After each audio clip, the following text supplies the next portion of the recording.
telling us on various newspapers, English, Hindi, from newspapers from down south, and what the social media is abuzz with. What are some of the tabloid headlines telling us? Thread, Instagram. If there's something that you should know, well, we're there for you. Varghese, it seems like we've got a huge day lined up for us. Many things happening in the Supreme Court in terms of legal Delhi battles, Ordinance, in terms of political rumblings. A lot of things that are happening. The opposition alliance's name is going to be put out today. I would be very curious to find out what that would be, because we have seen different kind of combinations over here, and let's see what they are going to come up with. We also have the NDA getting in a huddle in the national capital, saying yesterday you had the Congress President Mallikarjun Kharge say that the BJP is rattled that 26 parties have come together here in Bengaluru, and today JP Nadda has come out and he said that the NDA is going to be in a camp. Some 30 plus parties are going to be taking part in that. More so over after Ajit faction and the 8 leaders of the split NCP met with Sharad Pawar at the YB Chavan. They have met yet again. What is going to happen? It's absolutely intriguing when you're looking at the Maharashtra pot boiler.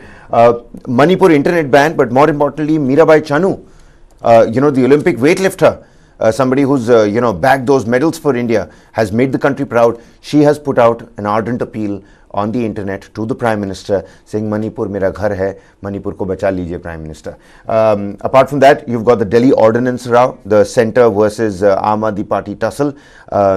It may be, and this is what the Supreme Court has indicated, it has postured in such a way that it may be referred to a larger, a 5-judge constitution bench. So we'll have to wait and find out as to what happens over there.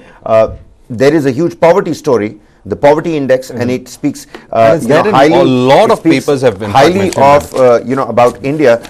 Is the fact that it's a NITI Aayog report that is it says here right on the top page, 135 million come out of poverty trap in the last 5 years. This is a NITI Aayog report, if I'm not wrong. We'll have to talk about that as well. And of course, like every day, we'll have to talk a little bit about where the Chandrayaan 3 mission module is right now. That those first few firings have been done successfully. What is planned for today? We'll tell the viewers about that and discuss that. And of course, Oommen, the former Kerala Chief Minister, he passed away this morning at the wee hours, and we'll talk about him, of course, the legacy that the man leaves behind. What did he mean for the state of Kerala, and what's the significance of somebody like Oommen Chandy? But first and foremost, all eyes on the opposition meet agenda. Name and common program, structure for anti-BJP front. Congress says seat sharing will take time, Varghese, but parties are going to discuss going state to state, but altogether much bonhomie on the first day. Well, now I'm just saying, will this bonhomie fade away? That's the question I have. I mean, see, the issue over here, yesterday also I was telling you, the question over here is like, for example, the party like TMC. Its main opposition, of course, we've been saying BJP, but it has, in the Panchayat elections, the Congress units as well as the left units in West Bengal have also said that they TMC allegedly has an overbearing presence on them, and they tend to be quite restricted in certain violent manners to their own places. So that is something that has been there, and therefore there are irritants within this grouping. So how long this unity will last is a big question. I think you have actually asked that big question itself. But I think also there's the larger fear of the BJP that has brought them all together also. Though these irritants will be there, I think they are looking at the larger elephant in the room, and I think let the smaller ones be at the sides. It's sort of like a situation where does there fear for the BJP, and fear is actually not the right word here. Does their, angst against the BJP weigh far greater than, their internal bickerings? It looks like that, because that is what seems to be bringing them all together on the same platform. If you look at it also, it's a mirage of parties with different ideologies, different kind of regional setup, different kind of strengths that we are looking at. All of them have a different, sort of approach to even some of the core ideas of development, and very different from that of the Congress. But the Congress seems to be the overarching, presence there, trying to get sure that all of them come together on a common platform. And most of them have very similar issues with them. They have issues about their ministers being raided by the ED or the income tax. They have some of their, party members also being tracked. So these issues are there, which are very common to them, and also the issue about how most of them are having tussle with their own governors, whether it is Tamil Nadu or whether it is West Bengal. They have their own tussles with their governors. Kerala itself. So the left is also having a tussle with the governor there. So all these factors are very common also in what has brought them together.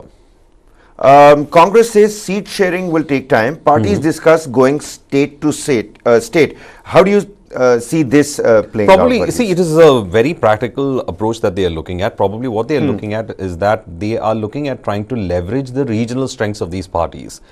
So that, the secular vote on the ground is not split. That is what the Congress is trying to do. So the Congress over here, when it says that the seat sharing part of it will be later, it is probably looking at how much of a regional strength of the party can be leveraged within the alliance. And later, the Congress is also looking at, in certain areas, to play the junior partner. So it is only trying to piggy bank on the strength of the existing regional party when it comes to the 2024 elections, so that the votes don't get split. So the idea of the Congress is to ensure that the votes don't get split, and that's why they're having these huge group of parties join them, so that they are able to have a consolidated front. And interestingly enough, we were talking about the common program.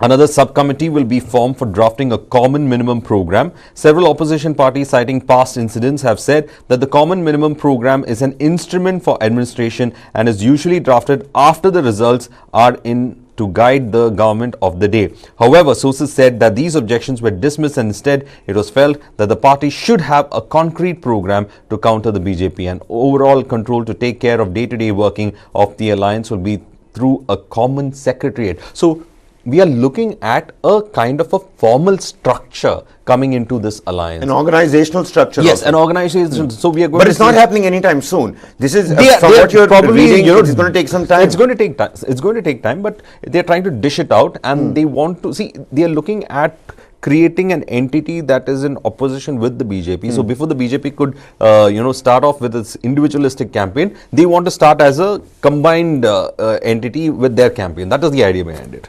Sonia Gandhi being received by the Chief Minister and the Deputy Chief Minister of Karnataka, Rahul Gandhi also there in the background. But more importantly, Nitish Kumar, those posters that said unstable Prime Minister were being, removed. Agencies had wired in those particular visuals. The Dainik Bhaskar says, Mahabharat 2024, Vipaksh ko sarthi, Satta Paksh ko naye sathiyon ki talash. Right below it is a picture of JP Nadda. Okay. Who says, Vipaksh ke paas na niti, na niyat, na neta. Also, something interesting happened when you actually brought up what JP Nadda had said. We did see that Nitish Kumar, the Bihar Chief Minister, was the point of target in this current thing. The posters had come up. That's what I was talking about, the unstable Prime Minister. Unstable Prime Minister issue had also come up. So what happens Kabir, over here is that we see that the BJP is also quite, active on the ground, whether it is in Karnataka, which has been one of their southern bastions as well. So they're quite active on Karnataka, and they're already taking a dig at this. So I think in the coming days, we are going to see a complete counter narrative that's going to come from the BJP side. And of course, the first question they're going to ask is, who's going to head this alliance? But yesterday, Jairam Ramesh had categorically said that your questions about leadership are redundant right now. Why are you worried about the leadership? KC Venugopal so passionately and with that anger against the journalist who's saying, you're a journalist, don't you know what's happening in the country? See, the question is, you can in a press conference you can divert. I mean, right. Being as the spin doctors of the party, you can divert any question that is being raised with it. But the fact remains is that who's going to be the leader of the alliance? If the Congress is going to be the larger role or play the larger role, of course the question would be that you have to concentrate around the Congress, and therefore the leadership should emerge from the Congress. Going to become a point of tussle? But the Congress has a history of thinking out of the box. So we see it in Karnataka, where they said that, when they were in alliance with the JDS, they said that Kumaraswamy should just become the chief minister, though they were the larger party. All right. So similar kind of a thing that we see in, a leaf was taken, and we see that at play yesterday, in K.C. Maharashtra. Venugopal said that it's the Congress Party's initiative. Since So, we have taken this no, initiative, this initiative was taken by them, but we think that the leadership could be very varied when it comes to it, because the Congress is also looking at a longer term goal of keeping this alliance intact. It doesn't want any friction points among the 24 to 26. So I think they're keeping all options open right now. Now the number game, take a look at the number game here, Varghese. 26 parties, get together for the opposition conclave in Bengaluru. It's a 2-day conclave. Today is the second day. A lot of things are going to be clarified today. At 4 p.m., we're going to have a proper press conference by all the opposition leaders.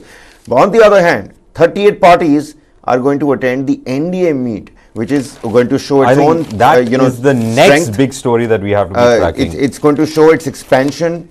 Opposition unity is hollow, is based on selfish interests. This is what JP Nadda says. Now 38 parties are going to attend the NDA meet. I'm reading here that Ajit and Praful meet Sharad Pawar again, but even as that is happening, Chirag Paswan is also back in the fold of the NDA. 38 parties to join the NDA. I mean, in this number game, 26 versus 38, hasn't the joint opposition already lost?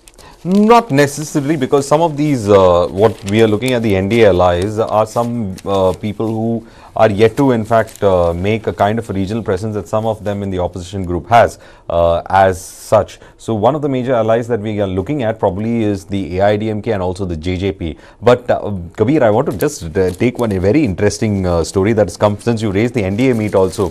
We have Mr. H.D. Kumaraswamy, who has made a statement. Have not been invited to NDA or opposition meeting. This is this thing I would like to in fact bring to your attention. Kumaraswamy's statement is out there saying that have not been invited to NDA or opposition meeting, and this is what the JDS leader said, and he is in fact saying this. Congress says that there is no need for extending a special invitation to a regional party. Kumaraswamy taunts the party on Bihar Chief Minister's presence in Bengaluru meeting, saying it follows a dual policy with regard to political alliances. Okay, now the JDS leader said that he has not been invited either for the NDA meet on Tuesday in Delhi or the opposition meet on the same day in Bengaluru. There has been an intense speculation of a possible alliance between JDS and BJP ahead of the Lok Sabha elections next year. And if we are the B team of the BJP, which team does Mr. Kumar belong to? He had shared power being in the NDA at the center and also formed the government in Bihar. Now he is part of the government with the Congress and the RJD. The Congress that is doing secular politics through Gadbandhan should say something on this, he told press people. And so, I mean, do you think that the NDA, getting into a huddle in the national capital, JP Nadda coming out, and we've got that reaction which will play out as well. Do you think the BJP has been pushed to a little back foot sort of a position because of this? I wouldn't say back foot, but the BJP as a party is a party that... Is it rattled? It is. I mean, that is a word that you have Mr. Kharge using, saying that the BJP is rattled. See, politics is about also trying to understand what you should have a future vision as well. So, in what I understand from this is that when they are trying to have their allies together, it is not only a show of strength, but also to reassure the allies. See, the BJP on its own has crossed the halfway mark in both the terms. Certainly. So its allies are there with it. But now, with a combined kind of a thing, it's also looking at the electoral map. You might need your allies. So it's just keeping your allies closer in this. Look at these visuals. I mean, all these opposition leaders coming in. That was it for Karnataka Congress. It's the Karnataka Congress that is welcoming them. That's again something that I'm trying to look at. Do you think the opposition parties are going to be a little miffed and agitated over the fact that, Congress is taking all the credit here? No, not necessarily, because all of them, as I said, of course, it's happening in Karnataka, and they wanted to showcase that is M.K. Stalin, the Chief Minister of Tamil Nadu, also in Bengaluru, Dinesh Gundu as well as, D.K. Shivkumar welcoming the DMK led group as well. And as to your earlier question, of course, when we were talking about that, should they be this thing about it? No, because the Congress is the bigger partner in this. It is the national party that they can actually go ahead and try to align with. So it is not going to be miffed about it. But of course, the delay in seat sharing is going to be the crucial part. How to crack that matrix for political reasons. could be one of the reasons that we should in fact take a look at how they're going to do that part of it. And common minimum program is to assure that we all have something common that we would be looking at. So now 38 parties that are going to attend the NDA meet, it's a clear show of strength and its expansion. Chirag Paswan back in the fold. Buoyed by NDA's growing strengths, BJP chief JP Nadda on Monday challenged opposition parties trying to forge a front to name the alternative to Prime Minister Narendra Modi. So that's the first challenge that JP Nadda was talking about. Talking to reporters on the eve of the NDA meeting to be attended by 38 parties, Nadda drew a contrast between Modi's leadership and the uncertainty at the rival end, while also trying to stoke the distrust several opposition outfits have of Congress party. He says, on the one hand, you have the tried and tested leadership of PM Modi, and on the other hand, there is Congress, the dagger of deceit, the BJP president said. You know what, Varghese? Let's listen in to what I think we should listen JP from the Nadda horse's has to mouth say. only, yes.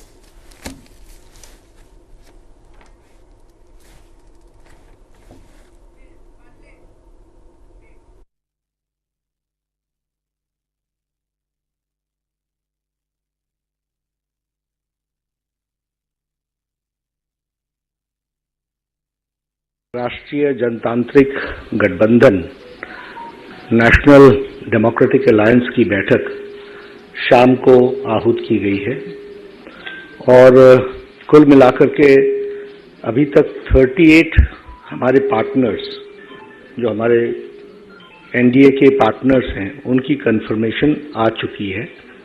तो 38 partners कल इस meeting में participate करेंगे जिनकी confirmation आई है।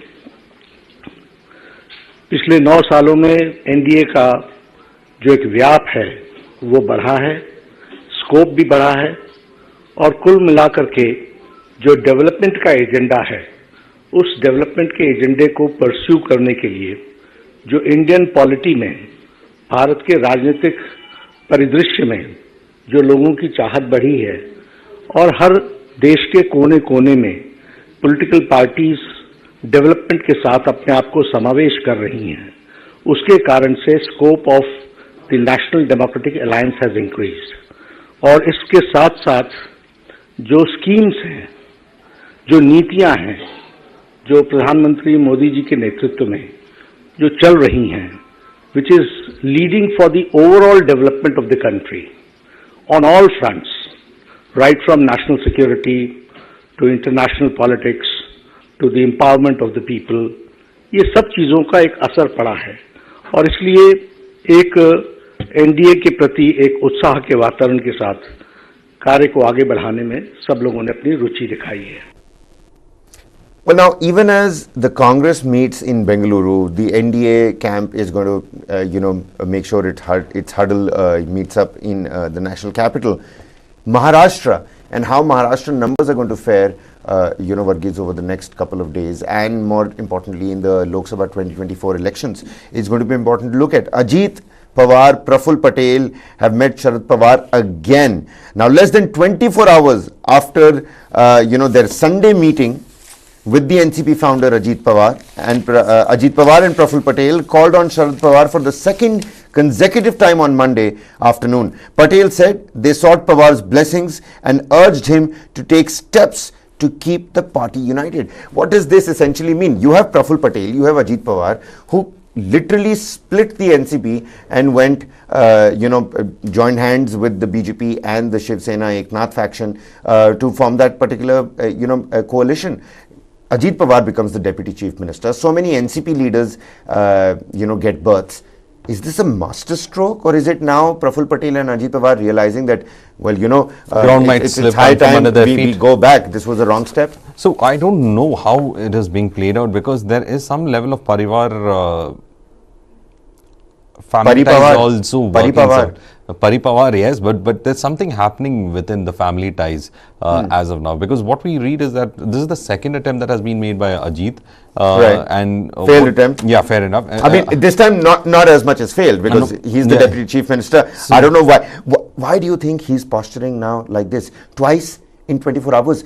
the man who did not attend Sharad Pawar's resignation, when that particular event happened, he wasn't there present at the NCP meet. For a man who did a show of strength the same day that Sharad Pawar called in his supporters at the YB Chavan, why would this same person go twice in 24 hours? That is the big question, because over here the big question would be that is he worried that he might not be able to deliver in 2024? What's your take on it? What's your take on it? See, I think there is a lot of guilt that is. If you talk in common parlance, there's a lot of guilt trip that is being carried out from both the sides. And interestingly enough, let me see. It looks like this in today's meeting.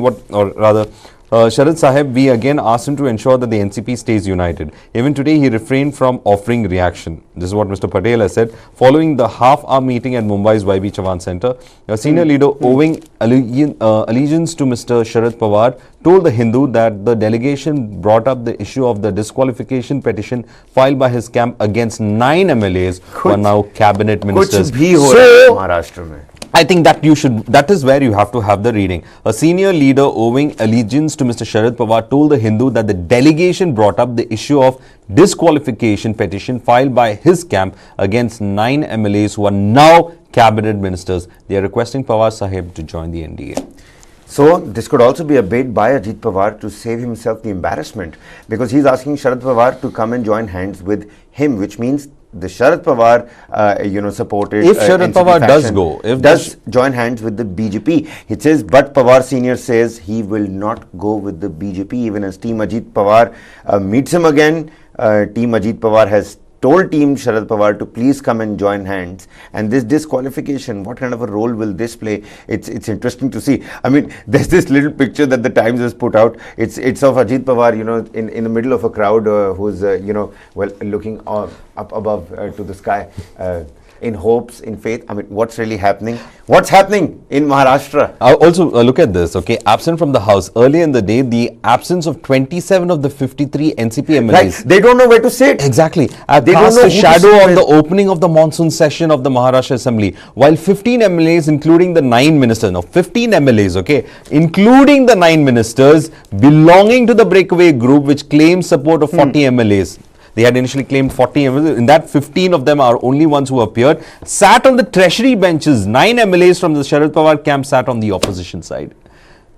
I think the NCP is still that confused. And Sharad Pawar is making sure that, somewhere deep down, Ajit Pawar and the leaders that have gone with Ajit Pawar, they feel hurt for what they've done. That's what I think, that's how Sharad Pawar is playing this game now. That's why I was saying, there seems to be a lot of guilt trip being confusion in ranks. MLAs skip house. Monday was supposed to be the first day of the Maharashtra Assembly. And this also exposes Ajit Pawar, saying that he's still not in control of his rebel faction. They had claimed around 40. We had seen those mega NCP rallies being held also at the same time, 2 different places, one in Nariman Point and the other, I'm not remembering right now, but still, they had in fact carried out those huge NCP rallies, and now it looks like when it comes to actual delivery, there were only 15 MLAs from his faction. On the other hand, take a look at this, Varghese. All Sena MLAs reply to notices.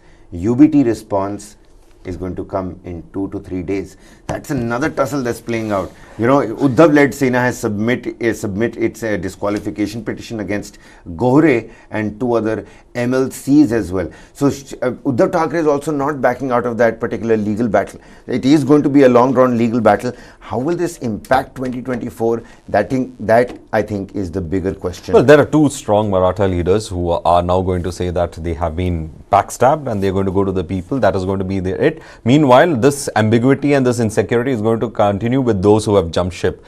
It's quite an interesting I mean, what kind of a chess move are we looking at on that board? Because I'm really confused if I'm the player in this. All right then, Maharashtra, the opposition politics, BJP and the NDA getting into a camp. What's happening in Maharashtra is something that we're going to look at. The entire non-NDA bloc descends on Bengaluru, even as the entire NDA bloc descends on the national capital. Where is this heading? All I know is this is way more interesting than any Netflix episode or series. I mean, it keeps you on your toes, trying to understand what is actually happening. The power it's a Game of Thrones, of course. Nadda attacks opposition, says it has no neta, niyat or niti. TMC takes a dig at the BJP over NDA meet. Trinamool Congress MP Derek O'Brien, who is accompanying party chief and West Bengal Chief Minister Mamata Banerjee for the gathering of opposition parties in Bengaluru, took a dig at the BJP-led NDA, which is also scheduled a meeting on Tuesday, which is today, to draw the battle lines for the 2024 Mahabharat Lok Sabha polls. After BJP Chief JP Nadda declared on Monday that 38 parties will be attending Tuesday's NDA meet in the capital, the TMC MP tweeted, and I quote, "Political parties at hashtag Bengaluru Summit clearly setting the narrative. BJP is reacting. Calls meeting also on June 18th with 30 parties, bigger number. Here are NDA allies and their numbers. Parliament, hashtag Parliament, 0 MPs, 8 NDA parties. 1 MP is to 9 NDA parties. 2 MPs is to 3 NDA parties." I mean, that's how the dig, and Derek O'Brien is never going to shy away from taking a dig at anybody, it seems like. Let's also look at Manipur, Varghese. Yep, very important story. Must talk about Manipur. Now, couple of important things that have happened in Manipur. The Naga woman that was shot dead, the cookie man that was shot dead, the 2 people, the victims of the fresh round of violence, face disfigured of the Naga woman, country weapons that have been found. Who has these looted weapons? Still, God only knows. And on top of that, the porous border, the plethora of socio-economic fault lines, but now the stands have been hardened. So separate administration is growing into a chorus of separate state. Internet bans, haven't been lifted; they continue to be in place. Mirabai Chanu, India's Olympic weightlifter, who back in the day said that, when the WFI protest was at its peak and the wrestlers like, Pogart and Yogesh, they said we're going to give our medals, dip them into the, holy river. That's when Mirabai Chanu said, I'm going to give my medals back again, just please save Manipur. There should be no talk about dividing Manipur. Now that particular appeal has been put out again by Mirabai Chanu. So what's happening in Manipur? What are you picking up? What's the latest? See, as I told you, Manipur, it's going to become a very, very complex situation that I think we have let it simmer for such a long time that it's a shame that it is still going on in the way it is. There is one interesting article that I was reading from the Hindustan Times. It was like Manipur federalism price rise on opposition agenda. So the opposition has in fact also taken about the issue about Manipur as well. They have been speaking about it. Meanwhile, another thing that has come with regard to this is that the court, when it comes to the issue about Manipur, when it comes to the issue about Manipur on the internet ban, the SC has in fact refused to intervene in the lifting of the order given for the lifting of the internet ban. So that is left. They've asked them to go to the local courts that are looking into it completely. So what they have said is won't interfere with Manipur net ban orders, what the SC has said, and also security forces blame local Manipur media. Now this is another thing. Security forces in Manipur have complained to the Editors Guild of India about local media fanning tensions by circulating biased or false narratives of incidents that have the potential to hamper return to normalcy in the border state roiled by ethnic violence. Now, in their letter on July 13th, the forces said that there are 2 issues here. One is the fake narrative that is being set up. The other pertains to allegations of bias. This has been sent to the Editors Guild, and the Editors Guild regretted that there was a noticeable bias in the coverage, contributing to divisiveness and violence. The Guild also advised all journalists to report facts and not take sides on the matter.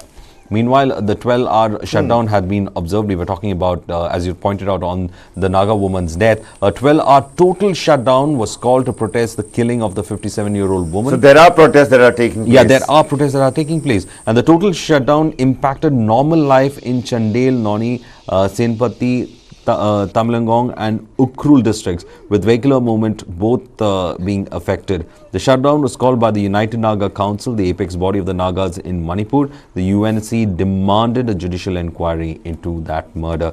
So it is a kind of a boiling situation, and there are so many issues that are being looked into it. The violence continuing is unabated is a worry, and as I said, we have this appeal coming in from Mirabai Chanu, and that also, it says that save all the citizens of Manipur is what they are saying. So claim, saving all the citizens from Manipur, she has put out that appeal saying that the integrity of Manipur has to be kept in place. Peace should be restored, and that this senseless level of violence that has continued have to be looked into when it comes to the issue about Manipur. So her appeal now coming out in the open again on the entire thing about what puts a focus on Manipur as such again. And remember, northeastern states are the states from which we get very good athletes, and their appeal coming out at the time just shows how bad the situation is. The strength, their physical prowess has always been on top, and they've put their bodies on the line. Sport, be it military, for the country. Mirabai Chanu and her appeal, the silver medalist at the Olympics, her appeal to the Prime Minister. Let's listen into that, Varghese.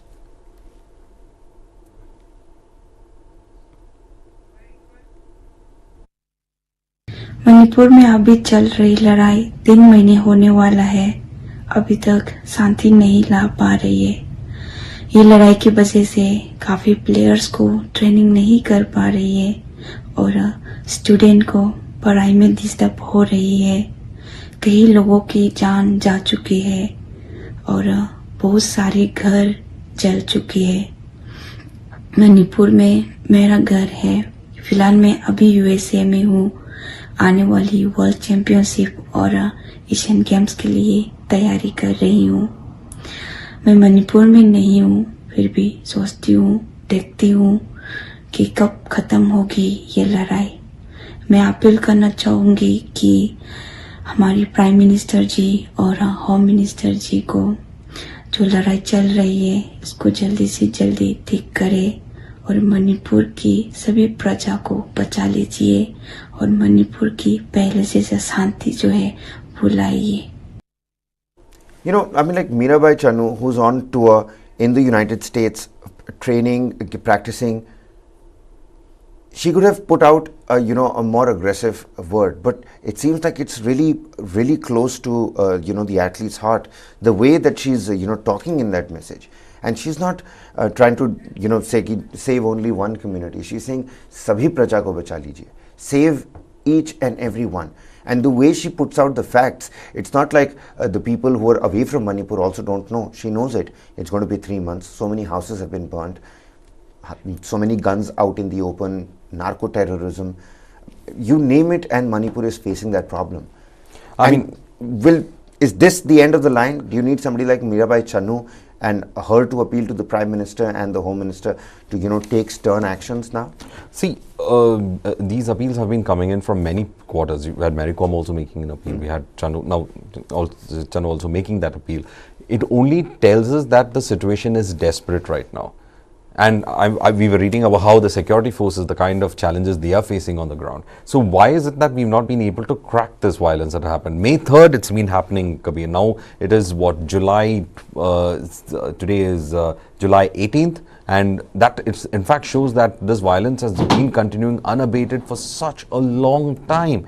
It is affecting the people who are associated with the state, the people from the state. It's not a situation that we can not afford to actually do something about it. Though several peace efforts have been put in place, several issues have been raised up to this, several efforts have been carried out to ensure that different communities come to the negotiating table, but it's not been happening, and that is the concern. That this is not happening is the concern, and the violence is still continuing. And we remember, Kabir, you just showed me some of those improvised weapons that they are in fact building, made out of uprooted electric poles. I mean, they are getting these very crude weapons also onto the ground. And we were talking about looted armory, and then you have these manufactured crude weapons also, country-made weapons like your backyard mortars and other things. They are sophisticated weapons, but they are crude in a way. But that also coming into the picture, it's not a pretty situation right here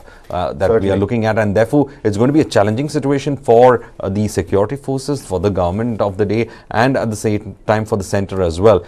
there are so many boots on the ground, and yet it's not been able to go ahead. And also the danger of ghettoization is already happening. There was already a physical kind of a boundary between both the populations, those who are from the valley and from the hills, and that has just become more sharper right now. And you know what, it's a good point to take a segue from Mirabai Channu, who's an athlete herself, to the Wrestling Federation of India tussle. The actors had made those, the athletes, beg your pardon, had made those allegations against Brij Bhushan Charan Singh.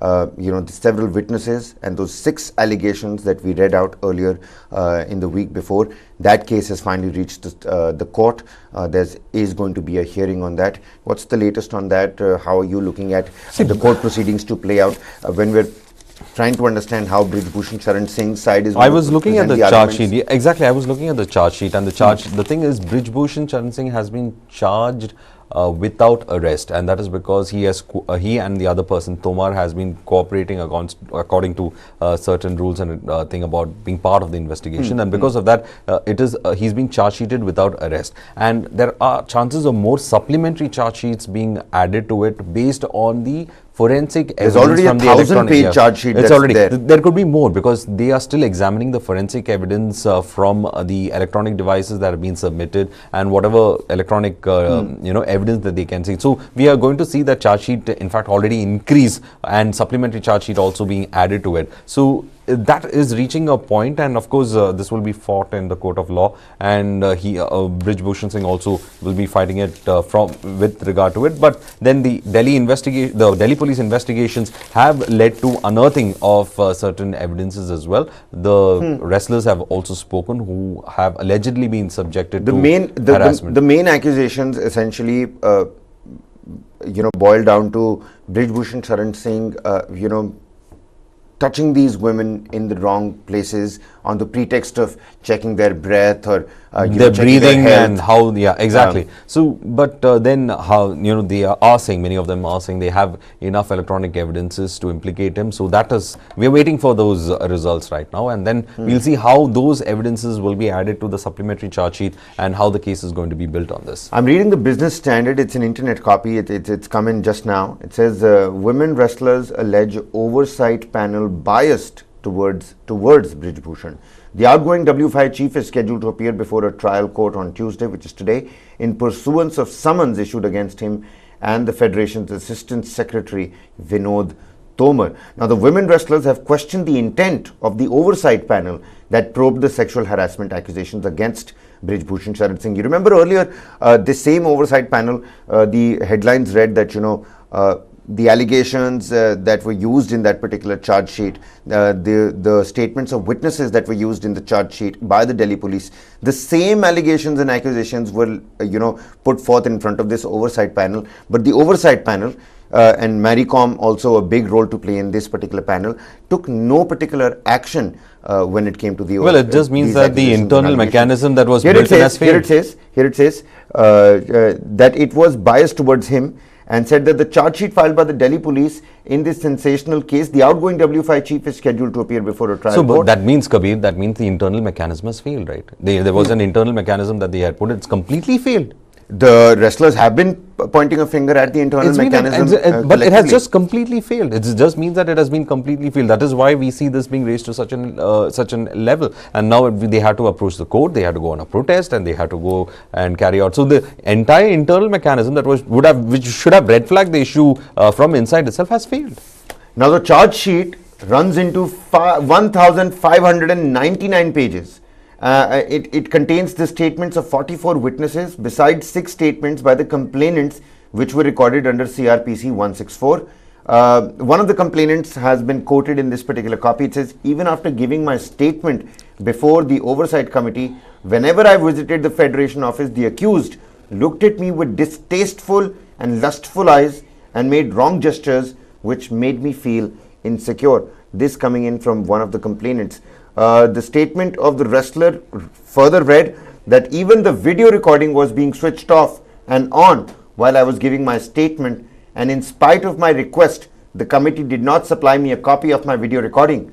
I fear that my statement may not have been recorded in entirety and may also have been tampered with to protect the accused. And so for the longest time, Brij Bhushan Sharan Singh has been outside, and an influential personality like him can tamper with evidence anytime. But today, it's finally court time for Brij Bhushan Sharan Singh. 1600-page charge sheet. You're talking about some supplement charge sheets that might also come his way. What's going to happen? Our focus is going to be that, but we will bring viewers the latest updates on Brij Bhushan Sharan Singh as well. Varghese, the Delhi Ordinance, Rao, talking about courts, in a passing reference, let's also tell the viewers about the Delhi Ordinance, Rao. It might be, the SC has indicated that it might be referred to a larger bench. Why? Because of legislative action? Could you help the viewers understand that? First of all, it's being proposed as a bill. The Delhi Ordinance could be proposed in this coming monsoon legislation, and that ordinance might come into play. Now, what does it look? It look at having the Delhi state bureaucracy under the centre, or the centre will decide on the workings of it. This will take it completely away from the purview of the Delhi government. So now what has happened is this involves a lot of legislative bodies. You have the state legislature, you have its state's executive, which is Kejriwal and his council of ministers. You have the centre, the centre's the Lok Sabha involved in it, and you have a person of LG in it. So a lot of these constitutional posts are involved, and therefore you have to ask a lot of questions, and also questions about scrutiny about who does the state bureaucracy. It has come down to a point where the SC has said, sit together and pick DERC head now. It's like a matron, on two fighting kids. SC tells LG and Chief Minister alike. So it's not just to the Chief Minister. It says LG and CM, sit down, decide on your DERC head. That should be your priority. Because if these two, bodies don't see each other eye to eye, then the functioning of Delhi gets hampered. So I was telling you, we need to explain what Delhi is, because Delhi has got a very different kind of administrative setup. That it is the national capital. It is not a full-fledged state, but it is kind of a full-fledged state. Then you have a full elected assembly. You have a chief minister and council of ministers. It has its own municipal bodies. I mean, you have to define what is Delhi. Is Delhi a state or not? And if it's the national capital, how much of it has been limited to it? The inability to define Delhi is what is leading to this, and I think probably through the courts, it's up to the courts to define what Delhi is as an administrative creature. And the Supreme Court has favoured a 5-judge bench hearing on the ordinance. The SC on Monday maintained that the centre's service ordinance required scrutiny by a 5-judge constitution bench. A.M. Singhvi, appearing for the Delhi government, sought 5 minutes on Thursday to argue against such a move. The bench posted the matter for a brief hearing on Thursday. So on Thursday, Abhishek Manu Singhvi is going to get 5 minutes to tell the Supreme Court why it should not refer the matter to a larger bench. I don't know much about legal proceedings, but I can see it getting referred to a 5-judge bench irrespective. Maybe Abhishek Manu Singhvi has bought a couple of days talking about that 5-minute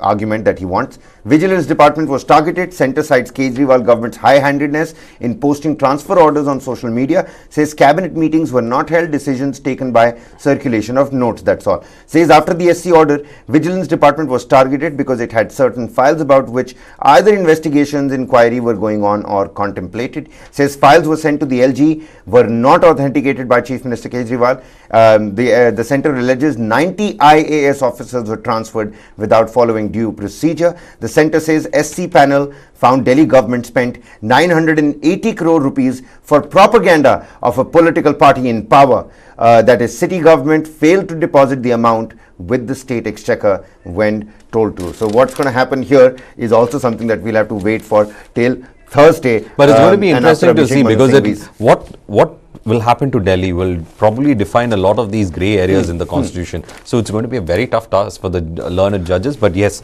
let's see how it works out. Varghese, I just wanted to take you through this particular exclusive that the Mint has put out. It's not really Mint, everybody has put out that story, in fact. I like the infographics that the Mint has put out. It says 135 million people have come out of poverty trap in the last 5 years. Bihar, Uttar Pradesh shine in NITI Aayog's multidimensional poverty index. Around 24.9% of Indians were assessed as multidimensionally poor in 2015-16, but that share has come down from 24.9, which is essentially 25%, has come down to 15% in 2019-2021. So in about 5 years, proper 10% difference. So the share of multidimensionally poor persons in population in percentage in rural places in 2015 was 32.6, and in 2019 in rural places was 19.3. Urban and total, I don't really essentially care about.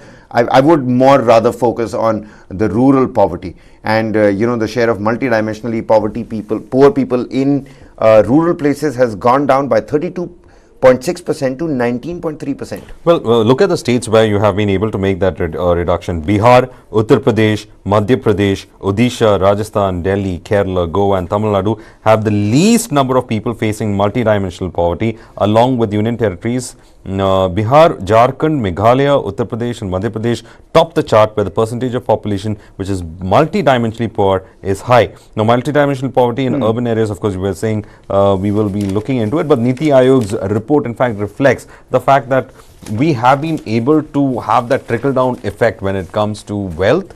It is happening, but again, the politics of it has a different narrative altogether. But the report says that a lot of these states have been able to lift a lot of its people from poverty, and I think it's a very good indicator when it comes to economics and going by the MPI report. Right, and it says here that the most remarkable improvement was in sanitation, as the deprivation came down to 30.1% as of 2019-2021. So sanitation being one of those highlights which is interesting to note here. Sanitation, of course, we remember in the first term of the Prime Minister, he has been pushing in for proper sanitation, right. And he has been asking for toilets also to be built across the country. So I think some of those things are picking up momentum, and that would have also led to this. And of course, but it is access to sanitation news. Was one of the biggest issues that some of these states had faced, and therefore it's a good sign on that parameter. Changing fortunes, and of course for the better. Bihar, Madhya Pradesh, Uttar Pradesh, Odisha, Rajasthan, Chhattisgarh, Assam and Jharkhand, those states that have been highlighted in this particular report. I'm going to urge the viewers, and of course I'm going to take it upon myself to do a little bit of homework on this particular. I mean, there's a lot of reading to look at, especially through those numbers. Report as well.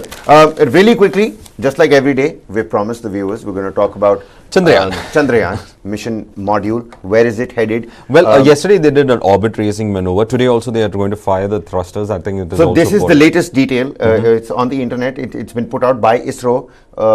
It says the second orbit raising maneuver, which is the earth-bound apogee firing, has been performed successfully.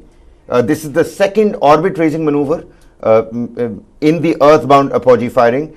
Now the spacecraft is now 41,603 kilometer into the 226 kilometer orbit, which essentially means that the closest point of the orbit is 226 kilometer and 41,600 kilometers is the farthest point in that particular orbit. Next firing, Varghese, is planned for today between 2 and 3 p.m. So everything is happening on course. It's it's happening. Your routine visit to the doctor. You're basically, what I would say is that, you have that slingshot. Remember how you the stone keeps running. So you're just increasing the power of that slingshot so that you can, the centrifugal force, the centripetal forces at play. And you're just trying to slingshot it towards the moon. And probably you need your cryogenic thrusters for doing this, right? To propel it. They have their fuel thrusters that would put that into orbit, and that would actually push you out of the Earth's gravity. So when you have enough of that power to have a slingshot, I was thinking about how you would actually aim at the moon. So they are just having that enough of power to ensure that We've done it so many times. It's a set point. Where do you go toward the lunar trajectory? When does it happen? But you have to calculate it also so that you don't overshoot the moon also. So you have to actually calculate it in a way that you don't overshoot the moon in that case. All right, so everything going fine on Chandrayaan 3. August 1st is when we are going to head towards the lunar trajectory, and then, about 20 odd days, 3 weeks, we're going to make that landing. I'm waiting for that rover to land. I can't wait for it. Pragyan rover. Yes. It's not the rover, it's the Pragyan rover, and it's the Vikram lander. Vikram Sarabhai and Pragyan. I love the naming of, these modules as well. And it seems like we're running out of time. Oommenchandy passed away in the wee hours of this morning. You hail from Kerala, and it's not because you hail from Kerala that I've picked up this story. Oommenchandy, he's a significant name in Kerala politics, in the development of the state, in its history as well. Who was Oommenchandy? The significance, help youngsters like me also understand, Varghese. A lot of people, and a lot of youngsters who wouldn't know who Oommenchandy is. Well, Oommenchandy got first elected at the age of 27 into the Kerala. I'm just learning, Varghese, that the Kerala government has declared a two-day state mourning following the demise of former Chief Minister Oommenchandy.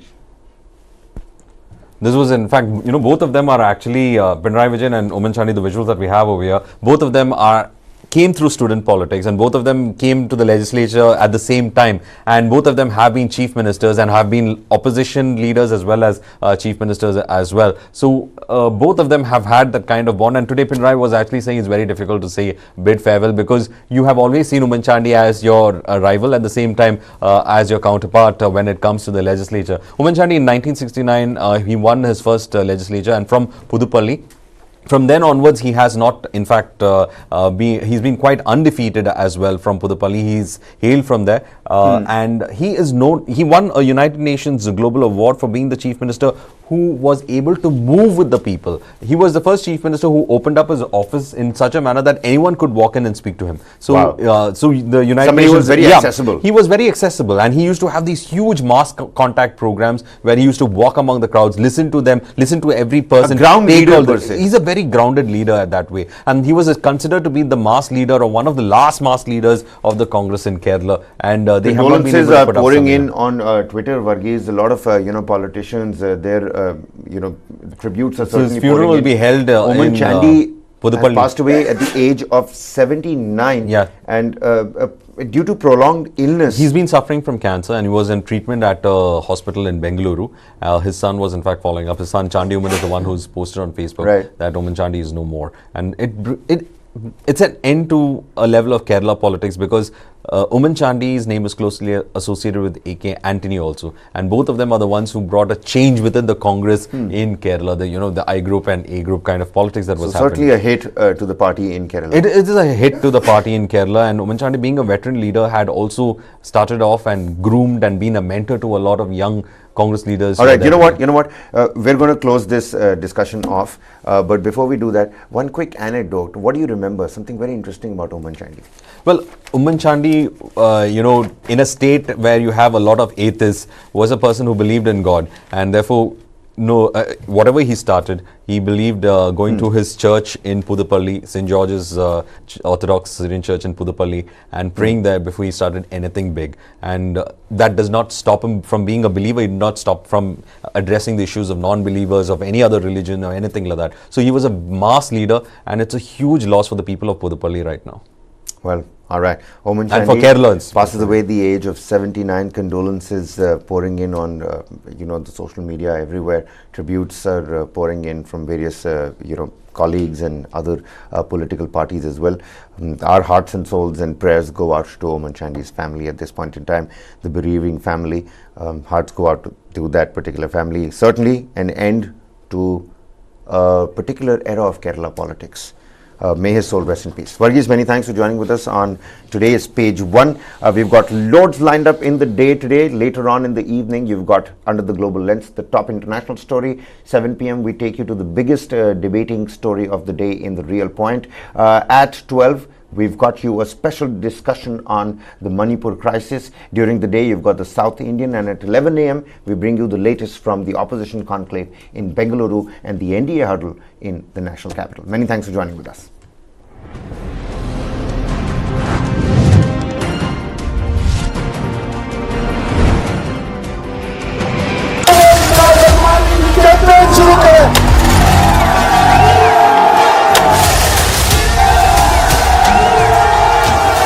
मैं इमरान अहमद खान नियाजी सबके दिल से हल्फ उठाता हूँ. When Imran Khan came initially into politics, he thought his personal popularity would be sufficient for him. It didn't happen.